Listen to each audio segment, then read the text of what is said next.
200% ಹೋಟೆಲ್ಗಿಂತ best masala dosa ಮನೆಯಲ್ಲೇ ಮಾಡ್ಬೋದು. ಅದಕ್ಕೆ ರೀಸನ್ ಏನು ಅಂದರೆ ಬೆಣ್ಣೆ ರೀತಿಲಿರೋ ಅಂಥ ಈ ದೋಸೆ ಹಿಟ್ಟು ಒಂದು ಸೀಕ್ರೆಟ್ ಇಂಗ್ರೀಡಿಯೆಂಟ್ ಆ್ಯಡ್ ಮಾಡಿದ್ರೆ ಹೋಟೆಲ್ಗಿಂತ ಬೆಟರಾಗಿ ಬರುತ್ತೆ ಅಂತ ಹೇಳ್ಬೋದು. ನೋಡ್ತಿದ್ದೀರಲ್ಲ ಎಷ್ಟು ಕ್ರಿಸ್ಪಿಯಾಗಿ ಒಳಗಡೆ ಸಾಫ್ಟಾಗಿ ಬಂದಿದೆ ಅಂತ. ಜಸ್ಟ್ ಮಸಾಲೆ ದೋಸೆ ಮಾತ್ರ ಅಲ್ಲ, ಇವತ್ತಿನ ರೆಸಿಪಿ ಬಂದು ಗೀ ಪುಡಿ ಮಸಾಲೆ ದೋಸೆ ತುಂಬಾ ಸ್ಪೆಷಲ್. ಬನ್ನಿ ಹೇಗೆ ಮಾಡೋದು ಅಂತ ನೋಡೋಣ.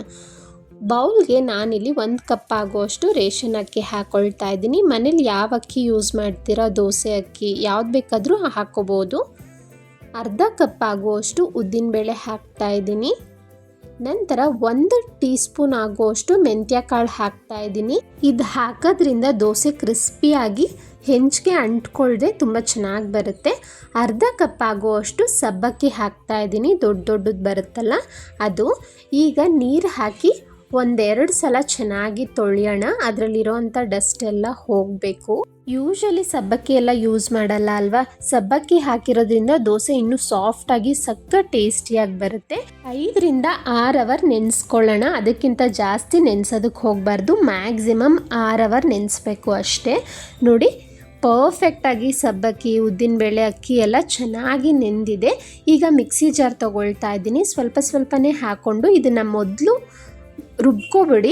ನಂತರ ನೀರು ಎಷ್ಟು ಬೇಕೋ ಅಷ್ಟು ಹಾಕ್ಕೊಂಡು ಬೆಣ್ಣೆ ಥರ ಈ ರೀತಿ ರುಬ್ಕೋಬೇಕು. ಮಿಕ್ಸಿ ಜಾರಲ್ಲಿ ರುಬ್ಬೋದಾದ್ರೂ ನೋಡಿ ಎಷ್ಟು ಚೆನ್ನಾಗಿ ಬಂದಿದೆ ಅಂತ. ತುಂಬ ನೀರು ಹಾಕಬಾರ್ದು, ನಾನು ತೋರಿಸ್ತಿದ್ದೀನಿ ಅಲ್ಲ, ಎಷ್ಟು ಬೇಕೋ ಅಷ್ಟು ನೀರು ಹಾಕ್ಕೊಂಡು ಬೆಣ್ಣೆ ರೀತಿಲಿ ಈ ರೀತಿ ರುಬ್ಕೊಂಡ್ರೆ ದೋಸೆ ಹಿಟ್ಟು ನಮಗೆ ಪರ್ಫೆಕ್ಟಾಗಿ ಸಾಫ್ಟಾಗಿ ತುಂಬ ಚೆನ್ನಾಗಿ ಬರುತ್ತೆ. ಮಿಕ್ಸಿ ಜಾರ್ನಲ್ಲಿ ರುಬ್ಬೋದಾದರೆ ಬಿಸಿ ಆಗಿಬಿಡುತ್ತೆ ಅಲ್ವಾ, ಆದಷ್ಟು ಒಂದು ಸ್ವಲ್ಪ ಗ್ಯಾಪ್ ಕೊಟ್ಟು ರುಬ್ಕೊಳ್ಳಿ, ಆವಾಗ ಹಿಟ್ಟು ಚೆನ್ನಾಗಿ ಬರುತ್ತೆ. ನೋಡಿ ಎಲ್ಲವನ್ನೂ ಒಂದ್ಸಲ ಚೆನ್ನಾಗಿ ಮಿಕ್ಸ್ ಮಾಡ್ಕೊಳ್ಳೋಣ. ಈಗ ನಾನು ಇದಕ್ಕೆ ಉಪ್ಪಾಗಲಿ ಸೋಡಾ ಆಗಲಿ ಏನೂ ಹಾಕೋದಿಲ್ಲ. ಈ ರೀತಿ ಚೆನ್ನಾಗಿ ಮಿಕ್ಸ್ ಮಾಡಿ ಓವರ್ ನೈಟ್ ಫರ್ಮೆಂಟೇಷನ್ಗೆ ಬಿಡೋಣ. ನೋಡಿ ನೆಕ್ಸ್ಟ್ ಡೇ ಮಾರ್ನಿಂಗ್ ತೋರಿಸ್ತಾ ಇದ್ದೀನಿ ನಿಮಗೆ. ತುಂಬ ಚೆನ್ನಾಗಿ ಫರ್ಮೆಂಟ್ ಆಗಿದೆ. ನ್ಯಾಚುರಲ್ ಫರ್ಮೆಂಟೇಷನ್ ಮಾಡಿದ್ರೆ ಯಾವುದೇ ಸೋಡಾ ಹಾಕದೆ ಹೆಲ್ತಿಯಾಗಿ ಮನೆಯಲ್ಲೇ ಮಾಡ್ಕೊಬಿಡ್ಬೋದು. ತುಂಬಾ ಚೆನ್ನಾಗಿ ಬರುತ್ತೆ. ನೋಡ್ಬೋದು ಸ್ವಲ್ಪ ಲೈಟ್ ರಿಫ್ಲೆಕ್ಷನ್ಗೆ ಕಾಣ್ತಿಲ್ಲ ಅಂದ್ಕೊಳ್ತೀನಿ. ನೋಡಿ ಇವಾಗ ಗೊತ್ತಾಗ್ತಿದೆ ಅಲ್ಲ, ಈ ರೀತಿ ಚೆನ್ನಾಗಿ ಫರ್ಮೆಂಟೇಷನ್ ಆಗಿರಬೇಕು. ದೋಸೆ ಹಿಟ್ಟು ಬೆಣ್ಣೆ ರೀತಿಲಿದ್ರೆ ನಮಗೆ ಪರ್ಫೆಕ್ಟಾಗಿ ದೋಸೆಗಳು ಬರುತ್ತೆ ಅಂತ ಹೇಳ್ಬೋದು. ನೋಡಿ ಕನ್ಸಿಸ್ಟೆನ್ಸಿ ಈ ರೀತಿಯಾಗಿದೆ. ಒಂದು ಸಣ್ಣ request, please Savi kitchen Kannada ಚಾನಲ್ನ ಯಾರೆಲ್ಲ ಸಬ್ಸ್ಕ್ರೈಬ್ ಮಾಡಿಲ್ಲ ಸಬ್ಸ್ಕ್ರೈಬ್ ಮಾಡಿ, ಹಾಗೆ ಬೆಲ್ ಐಕಾನ್ ಕ್ಲಿಕ್ ಮಾಡಿ ಡೈಲಿ ಅಪ್ಡೇಟ್ಗಾಗಿ. ರುಚಿಗೆ ತಕ್ಕಷ್ಟು ಉಪ್ಪು, ಒಳ್ಳೆ ಬಣ್ಣಕ್ಕೋಸ್ಕರ 1 ಟೀ ಸ್ಪೂನ್ ಆಗುವಷ್ಟು ಸಕ್ಕರೆ ಹಾಕಿ ಮಿಕ್ಸ್ ಮಾಡ್ಕೊಳ್ತಾ ಇದ್ದೀನಿ. ಈಗ ನಾನು ಹೇಳಿರೋ ಅಂಥ ಸೀಕ್ರೆಟ್ ಇಂಗ್ರೀಡಿಯೆಂಟ್ ಇದು. 2 ಟೇಬಲ್ ಸ್ಪೂನ್ ಆಗುವಷ್ಟು ಮೊಸರು ಹಾಕಿದ್ದೀನಿ. ಇದ್ದರೆ ನೀವು ಹುಳಿ ಮೊಸರು ಹಾಕ್ಕೊಳ್ಳಿ, ಇನ್ನೂ ತುಂಬ ಚೆನ್ನಾಗಿ ಬರುತ್ತೆ. ಎಲ್ಲವನ್ನು ಮಿಕ್ಸ್ ಮಾಡ್ಕೊಳ್ಳೋಣ. ನೀವೇನಾದರೂ ಒಂದೇ ಸಲ ಇವತ್ತೇ ಯೂಸ್ ಮಾಡಲ್ಲ ಅಂದರೆ ಉಪ್ಪು, ಸಕ್ಕರೆ, ಮೊಸರು ಏನು ಸೇರ್ಸೋಕ್ಕಿಂತ ಮುಂಚೆನೇ ನೀವು ಫ್ರಿಡ್ಜಲ್ಲಿ ಸ್ಟೋರ್ ಮಾಡಿ ಇಟ್ಕೋಬೋದು. ಈಗ ದೋಸೆ ಮೇಲೆ ಹಾಕೋದಕ್ಕೆ ಪುಡಿ ಬೇಕು ಅಲ್ವಾ, ತುಂಬಾ ಸಿಂಪಲ್, ಸಕ್ಕ ಟೇಸ್ಟಿಯಾಗಿರುತ್ತೆ. ಬನ್ನಿ ನೋಡೋಣ. ಸ್ಟವ್ ಹಚ್ಚಿ ಪ್ಯಾನ್ ಇಟ್ಟು 1 ಟೇಬಲ್ ಸ್ಪೂನ್ ಆಗುವಷ್ಟು ಎಣ್ಣೆ, 10 ಗ್ರಾಮ್ಸ್ ಆಗುವಷ್ಟು ಹುಣಸೆ ಹಣ್ಣನ್ನು ಹಾಕಿದ್ದೀನಿ. ಅದರಲ್ಲಿರೋ ಅಂಥ ಬೀಜ, ನಾರು ಎಲ್ಲ ತೆಗೆದು ಈ ರೀತಿ ಹಾಕ್ಕೊಂಡು ಲೋ ಫ್ಲೇಮಲ್ಲೇ ಫ್ರೈ ಮಾಡ್ಕೊಳ್ಳಿ. ಈ ಪುಡಿನ ನಾವು ಸ್ಟೋರ್ ಮಾಡಿ ಇಟ್ಕೋಬೋದು, ಅದಕ್ಕೋಸ್ಕರ ಈ ರೀತಿ ಮಾಡ್ತಾ ಇರೋದು. ಹುಣಸೆ ಹಣ್ಣೆಲ್ಲ ಈ ರೀತಿ 1-2 ನಿಮಿಷ ಲೋ ಫ್ಲೇಮಲ್ಲಿ ಫ್ರೈ ಮಾಡಾದಮೇಲೆ 1 ಟೇಬಲ್ ಸ್ಪೂನ್ ಉದ್ದಿನಬೇಳೆ, 1 ಟೇಬಲ್ ಸ್ಪೂನ್ ಕಡಲೆಬೇಳೆ ಹಾಕ್ಕೊಂಡಿದ್ದೀನಿ. ಲೋ ಫ್ಲೇಮಲ್ಲೇ ಇರಲಿ, ನಿಧಾನಕ್ಕೆ ಫ್ರೈ ಮಾಡ್ಕೋಬೇಕು ಎಲ್ಲ ಪದಾರ್ಥನೂ. ಉದ್ದಿನಬೇಳೆ ಕಡಲೆಬೇಳೆ ಒಂಚೂರು ಲೈಟಾಗಿ ಬಣ್ಣ ಬರೋದಕ್ಕೆ ಶುರು ಆದಾಗ ಖಾರಕ್ಕೆ ತಕ್ಕಂತೆ 7ರಿಂದ 8 ಒಣಮೆಣಸಿನ್ಕಾಯಿನ ಹಾಕ್ಕೊಂಡಿದ್ದೀನಿ. ವೆಯ್ಟ್ ವೈಸ್ ಹೇಳಬೇಕು ಅಂದರೆ ಇದು 10 ಗ್ರಾಮ್ ಇರುತ್ತೆ. ಲೋ ಫ್ಲೇಮಲ್ಲೇ ಮೆಣಸಿನ್ಕಾಯಿನೂ ಫ್ರೈ ಮಾಡ್ಕೊಳ್ಳೋಣ. ಈಗ ಇದಕ್ಕೆ 1.5 ಟೇಬಲ್ ಸ್ಪೂನ್ ಆಗುವಷ್ಟು ಧನಿಯಾ ಕಾಳನ್ನ ಹಾಕ್ಕೊಳ್ತಾ ಇದ್ದೀನಿ. ವೆಯ್ಟ್ ವೈಸ್ ಒಂದು 15 ಗ್ರಾಮ್ ಹಾಕ್ಕೊಂಡ್ರೆ ಪರ್ಫೆಕ್ಟಾಗಿರುತ್ತೆ. ತುಂಬ ಹೊತ್ತು ಫ್ರೈ ಮಾಡೋದೇನು ಬೇಕಾಗಿಲ್ಲ. ಧನಿಯಾ ಕಾಳು ಹಾಕಿದ್ಮೇಲೆ ಜಸ್ಟ್ 1 ನಿಮಿಷ ಫ್ರೈ ಮಾಡಿದ್ರೆ ಸಾಕು. ನಂತರ 1 ಟೀ ಸ್ಪೂನ್ ಆಗುವಷ್ಟು ಜೀರಿಗೆ, 1/4 ಟೀ ಸ್ಪೂನ್ ಆಗುವಷ್ಟು ಮೆಂತ್ಯ ಕಾಳು, ಹಾಗೆ ಒಂದು 5ರಿಂದ 6 ಬೆಳ್ಳುಳ್ಳಿನ ಹಾಕ್ಕೊಂಡಿದ್ದೀನಿ. ಮತ್ತು ಇದನ್ನು ಒಂಚೂರು ಫ್ರೈ ಮಾಡ್ಕೊಳ್ಳಿ 1ರಿಂದ 2 ನಿಮಿಷ. ಒಂದು ಸ್ವಲ್ಪ ಕರಿಬೇವನ್ನು ಹಾಕ್ತಾ ಇದ್ದೀನಿ. ಕರಿಬೇವು ಎಲ್ಲ ಗರಿಗರಿಯಾಗಿ ಆಗಬೇಕು. ಈ ರೀತಿ ನಿಧಾನಕ್ಕೆ ಫ್ರೈ ಮಾಡ್ಕೊಳ್ಳೋದ್ರಿಂದ ನಮಗೆ ಶೆಲ್ಫ್ ಲೈಫ್ ತುಂಬ ಚೆನ್ನಾಗಿ ಬರುತ್ತೆ. ಒಂದು 15 ದಿನ ಬೇಕಾದರೂ ನೀವು ಫ್ರಿಡ್ಜ್ ಇಲ್ಲದೆ ಸ್ಟೋರ್ ಮಾಡಿ ಇಡ್ಬೋದು. ಟೇಸ್ಟ್ ವೈಸು ಅಷ್ಟೇ ಹೋಟೆಲ್ಗಿಂತ ಸೂಪರಾಗಿರುತ್ತೆ. ನೀವು ಖಂಡಿತ ಒಂದು ಸಲ ಟ್ರೈ ಮಾಡಬೇಕು. ನಾನು ತೋರಿಸ್ತಿರೋ ಅಳತೆಯಲ್ಲಿ ಒಂದು 20 ದೋಸೆಗೆ ನೀವು ಆರಾಮಾಗಿ 1 ಟೇಬಲ್ ಸ್ಪೂನ್ ಆಗುವಷ್ಟು ಪುಡಿನ ಸ್ಪ್ರಿಂಕಲ್ ಮಾಡ್ಬೋದು. ನೋಡಿ, ಇದೆಲ್ಲ ಫ್ರೈ ಆಗ್ತಿದ್ದಂತೆ ಸ್ಟವ್ನ ಆಫ್ ಮಾಡಿ ಕಂಪ್ಲೀಟಾಗಿ ಆರಬೇಕು. ತಣ್ಣಗಾದ್ಮೇಲೆ ನಾನು ಮಿಕ್ಸಿ ಜಾರ್ಗೆ ಹಾಕೊಳ್ತಾ ಇದ್ದೀನಿ. ಇದನ್ನು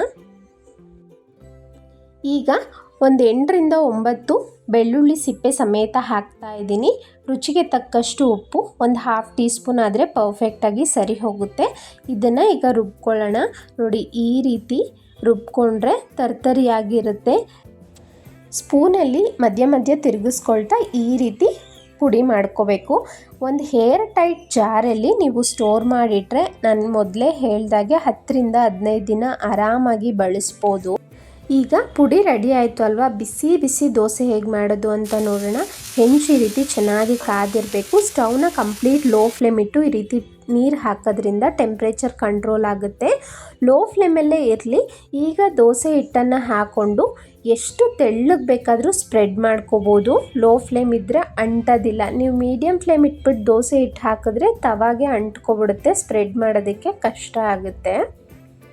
ನೋಡಿ, ಮೇಲಿನ ಭಾಗ ಸ್ವಲ್ಪ ಡ್ರೈ ಆಗ್ತಿದ್ದಂತೆ ನಾನಿಲ್ಲಿ ತುಪ್ಪ ಹಾಕಿ ಆ ಪುಡಿನ ಹಾಕ್ತಾ ಇದ್ದೀನಿ. ದೋಸೆ ಹಾಕಾದ್ಮೇಲೆ ನೀವು ಲೋ ಟು ಮೀಡಿಯಮ್ ಫ್ಲೇಮ್ ಇಟ್ಕೊಂಡು ದೋಸೆನ ಇವನ್ನಾಗಿ ಹೆಂಚನ್ನ ತಿರುಗಿಸ್ಕೊಡ್ತಾ ಬೇಯಿಸ್ಕೋಬೇಕಾಗುತ್ತೆ. ಆಗ ನಮಗೆ ಇವನ್ನಾಗಿ ಬೇಯುತ್ತೆ ಸುತ್ತಲೂ. ನೋಡಿ, ತುಪ್ಪ ನಾನು ಆದಷ್ಟು ಕಡಿಮೆನೇ ಎಷ್ಟು ಬೇಕೋ ಅಷ್ಟು ಹಾಕ್ಕೊಂಡಿದ್ದೀನಿ. ನೀವು ಹೋಟೆಲ್ಗಳಲ್ಲಿ ನೋಡೋಕ್ಕೆ ಹೋದರೆ ತುಪ್ಪನ ಹಾಗೆ ಸುರಿದಿರ್ತಾರೆ. ಹೆಲ್ತ್ಗೆ ಅಷ್ಟು ಒಳ್ಳೆಯದಲ್ಲ. ಎಷ್ಟು ಬೇಕೋ ಅಷ್ಟು ಮಾಡ್ಕೊಳ್ಳಿ. ಸಖತ್ ಟೇಸ್ಟಿಯಾಗಿರುತ್ತೆ. ಆ ತುಪ್ಪದ ಫ್ಲೇವರ್ ಎಲ್ಲ ತುಂಬ ಚೆನ್ನಾಗಿ ಎನ್ಹಾನ್ಸ್ ಆಗುತ್ತೆ. ನೋಡಿ, ಎಲ್ಲವೂ ಚೆನ್ನಾಗಿ ಕ್ರಿಸ್ಪಿಯಾಗಿ ಆಗ್ತಿದ್ದಂತೆ ನಾನು ದೋಸೆನ ತೆಗಿತಾ ಇದ್ದೀನಿ. ಎಷ್ಟು ಪೇಪರ್ ಥರ ಬೇಕಾದರೂ ಬರುತ್ತೆ. ಕೆಲವೊಬ್ರಿಗೆ ಈ ರೀತಿ ಇಷ್ಟ ಆಗಲ್ಲ, ಸಾಫ್ಟಾಗಿ ಇಷ್ಟ ಆಗುತ್ತೆ ಅಲ್ವಾ? ಆ ರೀತಿಯೂ ಒಂದು ದೋಸೆನ ಮಾಡಿ ತೋರಿಸ್ತಾ ಇದ್ದೀನಿ. ಮೊದಲು ಹೆಂಚನ್ನ ಕಾಯಿಸ್ಕೊಂಡು ನೀರು ಹಾಕಿ ಲೋ ಫ್ಲೇಮ್ ಇಟ್ಟು ದೋಸೆ ಹಿಟ್ಟನ್ನು ಹಾಕ್ಕೊಳ್ಬೇಕು. ಈ ಸಲ ಜಾಸ್ತಿ ಸ್ಪ್ರೆಡ್ ಮಾಡೋಕ್ಕೆ ಹೋಗೋದಿಲ್ಲ. ಒಂದು ಸ್ವಲ್ಪ ಮಂದಕ್ಕೆ ಇರಲಿ, ಸಾಫ್ಟಾಗಿ ಬರಬೇಕು ಅಲ್ಲ, ಅದಕ್ಕೋಸ್ಕರ ಇಷ್ಟು ಸ್ಪ್ರೆಡ್ ಮಾಡ್ಕೊಳ್ತಾ ಇದ್ದೀನಿ. ನನ್ನ ಚಾನಲಲ್ಲಿ ಹಲವಾರು ರೀತಿಯ ಇನ್ಸ್ಟೆಂಟಾಗಿ ಮಾಡೋವಂಥ ದೋಸೆ, ಇಡ್ಲಿ ಹಾಗೆ ಲಂಚ್ ವೆರೈಟೀಸ್ ತುಂಬಾ ಇದೆ. ಇಂಟ್ರೆಸ್ಟ್ ಇರೋರು ಚೆಕ್ ಮಾಡಿ. ಬೇಕಾಗಿರೋ ಅಷ್ಟು ತುಪ್ಪನ ಹಾಕಿ ಅದೆಲ್ಲ ಡ್ರೈ ಆಗ್ತಿದ್ದಂತೆ ನಾವು ಮಾಡಿಟ್ಕೊಂಡಿರೋ ಅಂಥ ಪುಡಿನ ಹಾಕ್ತಾ ಇದ್ದೀನಿ. ಈ ದೋಸೆಯಲ್ಲಿ ಆ ತುಪ್ಪ ಹಾಗೂ ಆ ಪುಡಿ ಎಲ್ಲ ಒಂದು ಒಳ್ಳೆ ಟೇಸ್ಟ್ ಕೊಡುತ್ತೆ. ಖಂಡಿತ ಒಂದು ಸಲ ಟ್ರೈ ಮಾಡಿ ನೋಡಿ. ಸಾಫ್ಟಾಗಿ ಬೇಕು ಅಂದರೆ ಸ್ವಲ್ಪ ಕ್ರಿಸ್ಪಿ ಆಗೋಕ್ಕೆ ಮುಂಚೆನೇ ಈ ರೀತಿ ಬೆಂದ ಮೇಲೆ ತೆಗೆದುಬಿಟ್ರೆ ಸಾಫ್ಟ್ ದೋಸೆನೂ ರೆಡಿ ಆಗೋಯಿತು. ನೋಡಿದ್ರಿ ಅಲ್ಲ, ನಿಮಗೆ ಯಾವ ರೀತಿ ಬೇಕೋ ಆ ರೀತಿ ಮಾಡ್ಕೊಬಿಡ್ಬೋದು. ಪರ್ಸ್ನಲಿ ನನಗೆ ಸ್ವಲ್ಪ ಕ್ರಿಸ್ಪಿಯಾಗೆಲ್ಲ ಇದ್ದರೆ ಮಕ್ಕಳು ತುಂಬಾ ಇಷ್ಟಪಡ್ತಾರೆ ಅಲ್ಲ, ನನಗೂ ಹಾಗೆ ಇಷ್ಟ. ನೋಡಿ, ಇಲ್ಲಿ ಇಟ್ಟಿರೋ ಅಂಥ ಚಟ್ನಿನೂ ಅಷ್ಟೇ ಪ್ರೀಮಿಕ್ಸ್ ಚಟ್ನಿ. ಜಸ್ಟ್ ನೀರು ಹಾಕಿ ಪೌಡರ್ಗೆ ಮಿಕ್ಸ್ ಮಾಡಿದ್ರೆ ಚಟ್ನಿ ರೆಡಿ ಆಗೋಯಿತು. ನಾನು ನಾಳೆ ಡಿಸ್ಕ್ರಿಪ್ಷನಲ್ಲಿ ಆ ಲಿಂಕ್ನ ಆ್ಯಡ್ ಮಾಡಿರ್ತೀನಿ, ಚೆಕ್ ಮಾಡಿ ಇಂಟ್ರೆಸ್ಟ್ ಇರೋರು. ನೋಡಿ, ಎಷ್ಟು ಚೆನ್ನಾಗಿದೆ ಗೊತ್ತಾ? ಒಂದು ಸಲ ನೀವು ಮನೆಯಲ್ಲೇ ಮಾಡಿ ನೋಡಿ. ರೆಗ್ಯುಲರ್ ದೋಸೆಗಿಂತ ಇದೇ ರೆಸಿಪಿನ ನೀವು ಫಾಲೋ ಮಾಡ್ತೀರಾ. ಯಾವಾಗ ದೋಸೆ ಮಾಡಿದ್ರೂ ಅಷ್ಟು ಟೇಸ್ಟಿಯಾಗಿರುತ್ತೆ. ಬಿಸಿ ಬಿಸಿ ದೋಸೆ ಜೊತೆ ಒಂದು ಸ್ವಲ್ಪ ತುಪ್ಪ ಎಕ್ಸ್ಟ್ರಾ ಹಾಕ್ಕೊಂಡು ತಿಂತಾಯಿದ್ರೆ ಹೋಟೆಲ್ಗಿಂತ ಟೇಸ್ಟಿಯಾಗಿರುತ್ತೆ. ಇವತ್ತಿನ ವಿಡಿಯೋ ಇಷ್ಟ ಆಯಿತು ಅಲ್ವಾ? ಪ್ಲೀಸ್ ಲೈಕ್ ಮಾಡಿ, ಹಾಗೆ ನಿಮ್ಮ ಫ್ಯಾಮಿಲಿ ಫ್ರೆಂಡ್ಸ್ಗೆ ಶೇರ್ ಮಾಡಿ, ವಿಡಿಯೋನ ಹೈಪ್ ಮಾಡಿ. Thank you so much for watching.